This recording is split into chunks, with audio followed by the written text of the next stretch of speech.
How's it going? Welcome to the BlueShifting, and welcome to an anime rant. I haven't done one of these in a while. I honestly intend to do a lot more of them, so get used to this. I hope this is something I can do, say once or twice a month. It really depends on kind of what's out there, because I'm not going to just do rants on anime topics just because I can. I really want to home in on ones that I think that matter. Either something we're watching on the current season, or something I thought of that I never thought of before. Keep it all relevant and stuff. And, YouTube's about creating content that hopefully you enjoy, but that I also enjoy making. So, this is one of the ones that'll be on the Friday mix grab bag kind of a deal, where it'll just pop up every once in a while. But anyway, let's go right to it. So, if you follow anime closely at all, you have been watching Re:Zero and Orange, or at least I hope you have, because they're fantastic. They're probably some of the best anime this season, and Re:Zero is contending for being one of my favorites of the year, quite honestly. It's been really good. Had some downsides, but it's been good.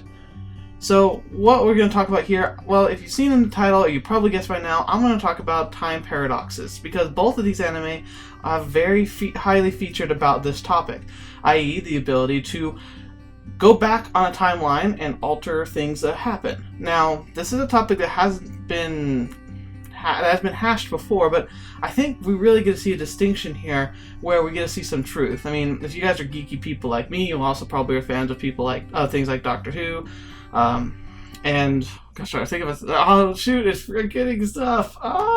Time travel. Looper, that's one. There's a few. I can't think of a ton of the mainstreamy ones because they tend to not be that great. But anime tends to do time travel pretty well.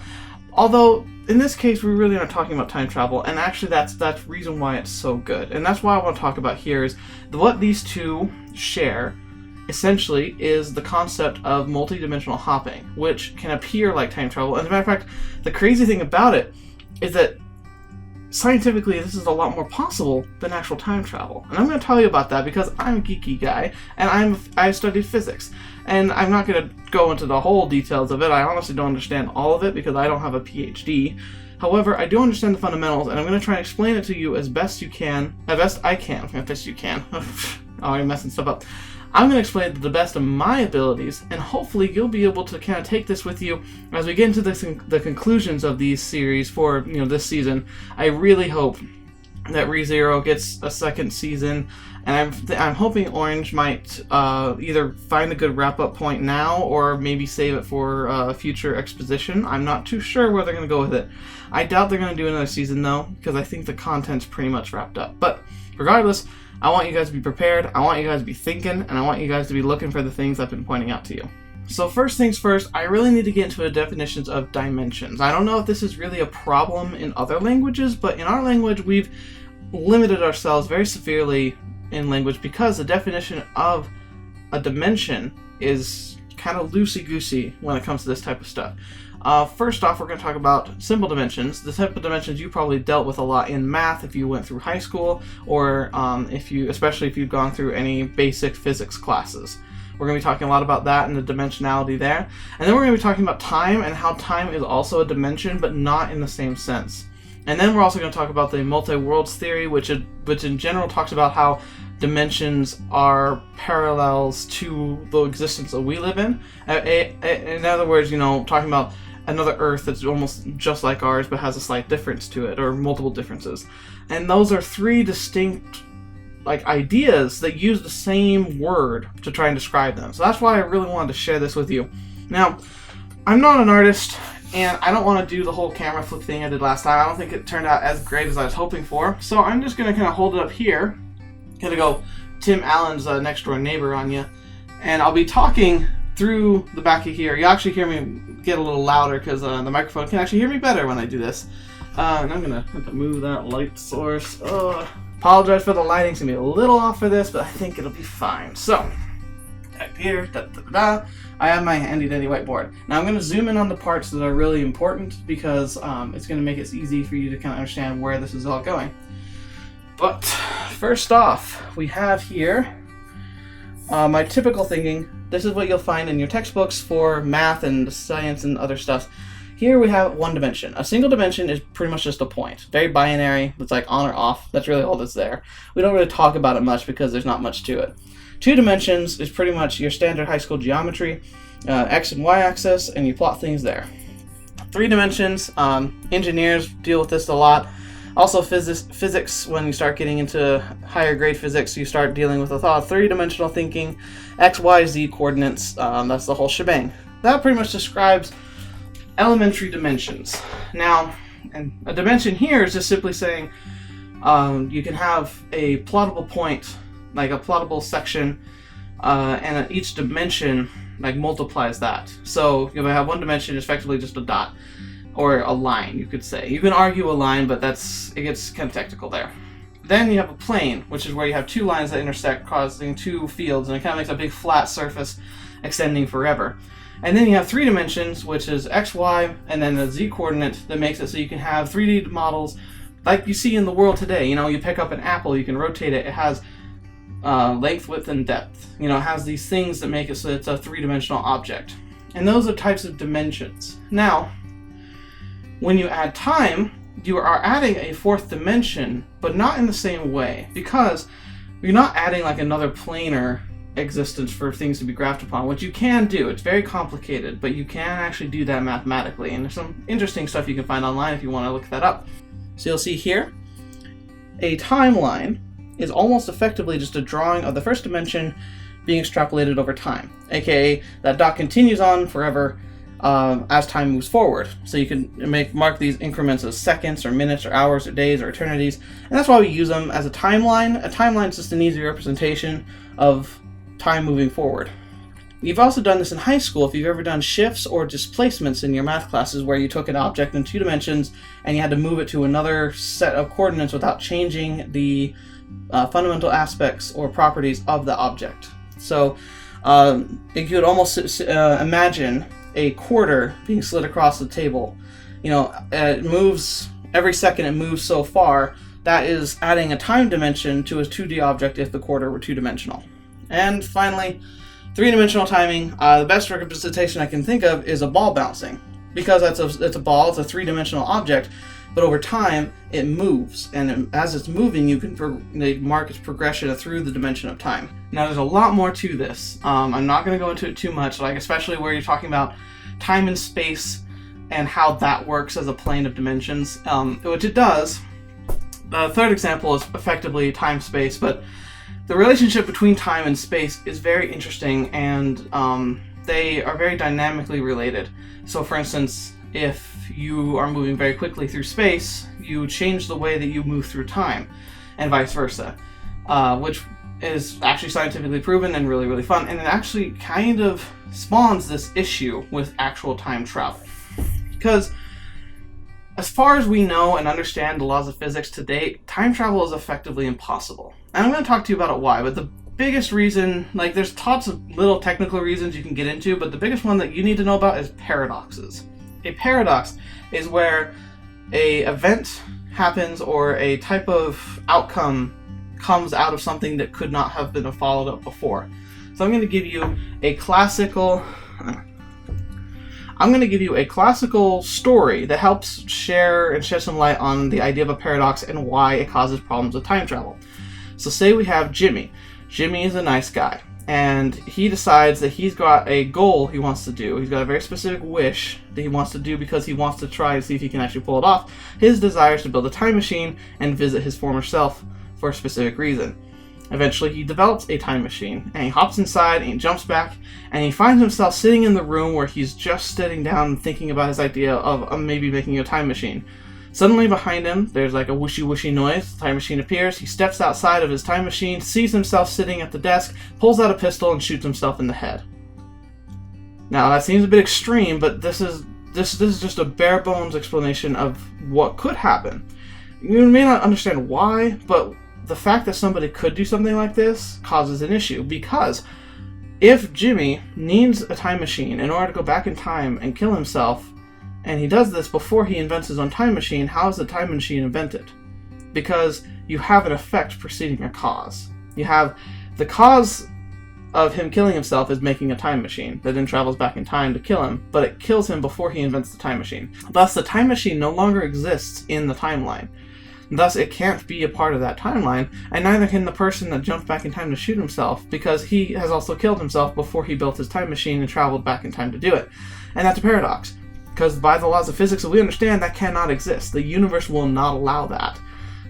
It's hard to explain why or like what forces would stop you, but apparently the forces to stop you is simply the force of nature telling you can't go back in time. However, there is a way you could do this and do it better, because another problem with time travel is the incredible amount of energy to go back in time.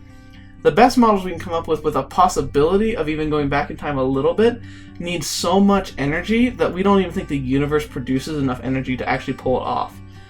Once again, this is all theoretical. Who knows? Maybe someday we'll figure it out. But until we become Time Lords, I don't really think it's a possibility. However, dimensional hopping not only is cheaper, but also almost proven to be real. You see, Big Sur, it's a big super collider. They started having really interesting results when they started colliding hydrogen or protons at really, really near light speed. They would smash, and more stuff, more components of these protons was leaving the collision point than the two protons contained. Now, we're not exactly sure if that's true. It's hard to really measure this kind of stuff, but it helped open the door to the theory that by colliding these things at such high energies, we were actually ripping holes into other dimensions and pulling new matter in. Now, once again, this is all theoretical, nothing's been proven, but it opens some doors for some interesting thinking, including the many worlds theory. The many worlds theory is simply the concept that physically there are locations in time-space beyond our universe where every decision that could have been made on Earth, whether intentionally or unintentionally, caused an alternate dimension of the Earth to exist where that choice was made. And this means there are infinite possibilities, literally, of actual instances of things happening. Now, this is more of a thought box. It's not like we really think we can jump around and see these things, but there is precedent to say that they could actually exist. And it's something to wrap your head around. I hope you're keeping up with me. I hope this is making sense, because this is some really fun stuff. I get really excited about it.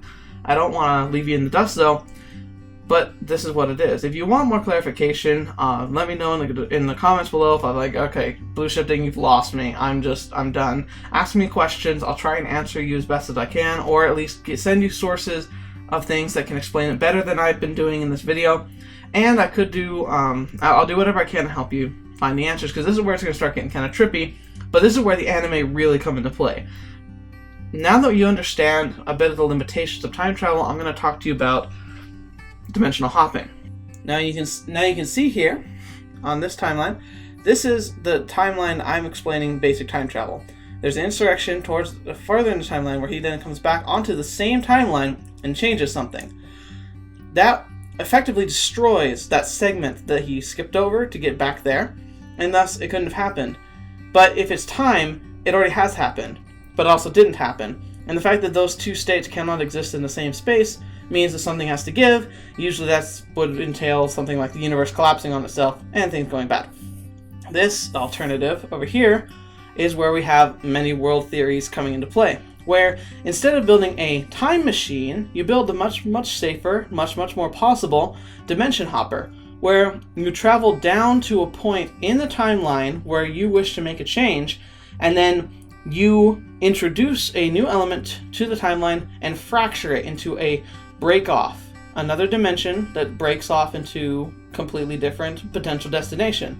Now notice how the segment that you overlapped in order to get back here remains intact in the original timeline. Thus it doesn't break the laws of the time travel paradox, and it still can have an alternate path where the stuff can happen. So in this model, Joey could go back in time, find himself sitting at a desk making a time machine, and shoot himself. But because in this one it's an alternate dimension, he actually could still survive this. But that's a kind of, it's really bizarre, and it sounds the same. Well, that's the thing, it looks the same. I imagine if someone actually developed a machine where they could leap themselves back and down along a timeline and cause an alternate dimension that they could then live in, from their perspective, it would feel like they had traveled back in time and changed something. But the catch, and this is what gets really tricky about the ReZero and what is helped explain in orange, the original timeline continues to exist, where Joey just doesn't exist in it anymore. Because as soon as he hopped in that machine, he left it completely. Now, in ReZero, one of the main premises of the show, which is fantastic, is the idea that when Subaru encounters a situation where he is killed, like literally he dies, at the moment of his expiring life, he is yanked by magic back to almost like it feels like a save point if you play a video game, back to like kind of like a coalesce point where the energies must have combined or the situation was just appropriate. Oddly, it often involves an apple stand or a bed, but it's kind of like this point where it's easy to fracture into new dimensions, where everything up to that point is kept exactly the same, but then his knowledge, the knowledge that Subaru remembers from his previous life where he died, fractures that dimension into a brand new path. And that brand new path now has a Subaru who has more experience, who has better memories, and who knows what's going to happen in the future. Sorry, my audiences, I didn't mean to flip you off there. My bad. If you're not from the United States. Sorry about that.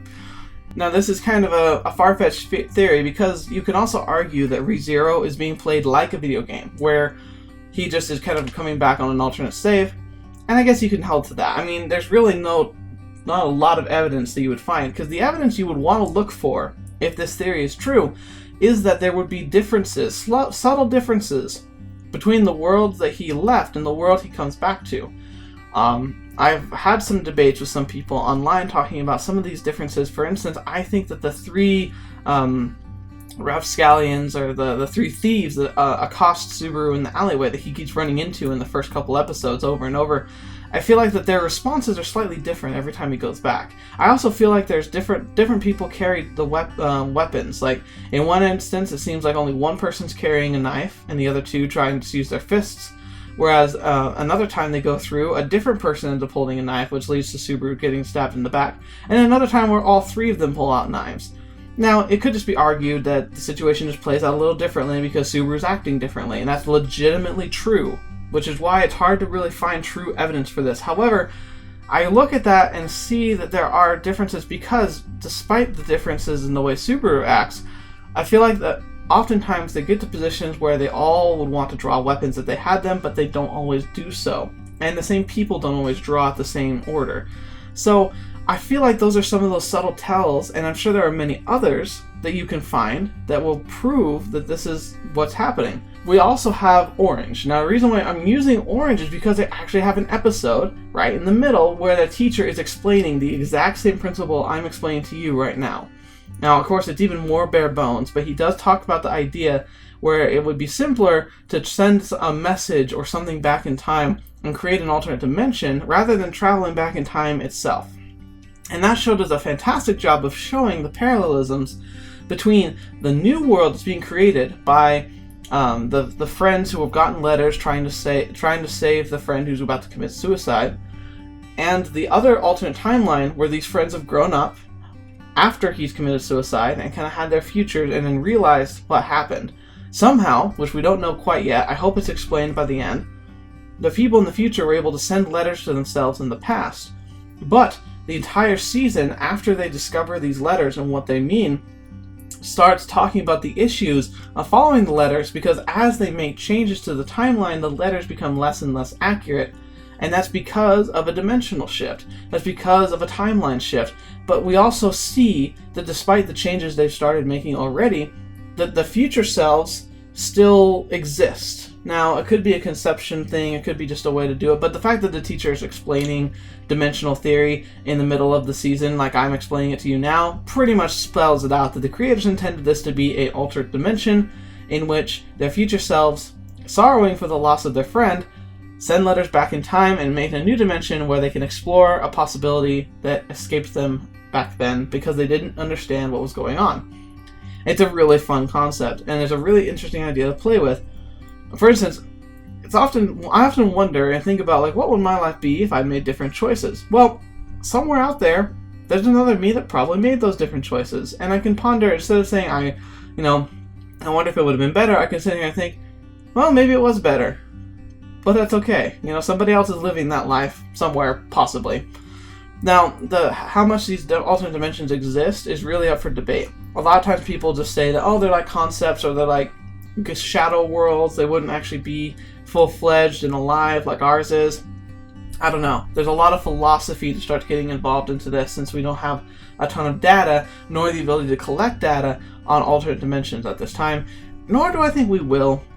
Unless we can hop dimensions, I doubt we can hop back and forth. Because I feel like you would then create a new branch-off dimension. The second you tried to jump back to the one you went before, you jumping back would introduce a new element and thus fracture it again. A good example of this is also in Bioshock Infinite, where Booker jumps from dimension to dimension, and he never ends up in the same one. He ends up just kind of hopping and hopping and hopping. And it's a great one. If you haven't played that game, I would, because it really dives into this a lot deeper, I think, and helps kind of show the difference in parallelisms. One of the best parts is when you jump into one of the dimensions where the Booker, instead of following the same path you did, decided to get involved in a rebellion, and he died as a hero. And you can hear like your own audio recordings from an alternate you talking about different events, and it's like really trippy. But anyway, I digress. The point is here that I believe that the principle we see in Orange is also happening in ReZero because of the subtle differences that I've seen, and also just the terrible, terrible difference in cost it takes to try and alternate a timeline.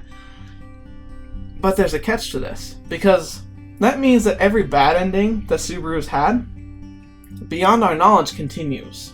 So there's a lot of worlds where characters we liked died, and they're dead. But we follow Subaru and his consciousness as he branches off into different timelines, because his ability seems to be that if he ever fails, he just reinvents the universe and makes sure that he can survive. And if he fails again, he just reinvents the universe again. And I wonder if we're actually going to find out if he can actually physically die, or if this blessing from the witch, or curse may it be, has alternate effects on him. And I don't know, I've got some suspicions about what's going to happen, but I'm not going to voice those, because I want you to be able to watch it yourself and come to your own conclusions, especially because we got the finale coming up and it's going to be so good. But regardless, I hope this was something that made a lot of sense to you, or if it didn't make a lot of sense to you, I hope it helped you maybe start looking for things in these episodes, because these two series are fantastic. The characters are great and the concepts are really fun, and I want you guys to understand how they actually could be real. Now, obviously it's not, it's an anime, and even if it wasn't just anime, it's also just fiction in general. But these types of ideas can really spark imagination, creativity, and even lifestyles. I picked up the realm of physics, and I'm going to be studying physics in the future because I want to understand how the universe works. And these types of fictional stories make real inspiration for me to try and want to understand, well, what if it could really happen? You know, what if someday I could actually figure out how to jump to dimensions? It sounds ridiculous, but somebody had to figure out how to split an atom at some point. That sounded ridiculous at one point. Somebody figured out that the world was actually round and not flat. That sounded ridiculous at one point. So don't be too critical of what fiction does, because the power of a fictional story is the ability to expand your mind and make you think about things you never would have considered before. And anything that involves time travel, dimensional hopping, it's one of my favorite topics to talk about. So get yourself on there watching that stuff. I happen to watch it on Crunchyroll, but I mean, do you? I'm not supporting or like giving louds to any one like group or product of any kind. Just want you to know that there is stuff out there, so get yourselves thinking. Let me know in the comments below what you think. Do you agree with me? Do you disagree with me? And can you find any evidence to support your position? Be good scientists. Let me know. I want to have a good conversation about this one, so please, if you can, challenge me on this one. And challenge yourselves. Be willing to think outside the box and think of things you've never thought of before. Thanks for joining me. Watch yourself some ReZero and some Orange, and until the next video you watch or whatever you happen to see next, I'll see you there.